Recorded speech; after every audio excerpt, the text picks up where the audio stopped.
প্রথমের মানুষটি জুতা পালিশ করে আবার মেয়েটিকে লাথি দিয়ে চলে যায়। এমন করে টাকা দেয় যেন তাকে ভিক্ষা দিচ্ছে। কিছুক্ষণ পরে 2 নম্বর মানুষটি যখন আসে তখন দেখি তার একটা দেনা নাই, আর মেয়েটিকে সে লোকটি অনেকগুলো টাকা বাই করে দিয়ে দেয়।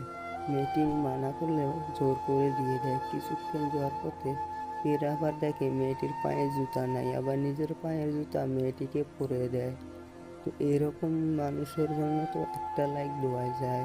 যদি মানুষটা ঠিক কাম করে থাকে তাহলে আমাকে কমেন্টে জানিয়ে দিবে। আর এরকম ইন্টারেস্টিং ভিডিও পেতে হলে আমার চ্যানেলটি সাবস্ক্রাইব করে আমার সাথে থাকবেন।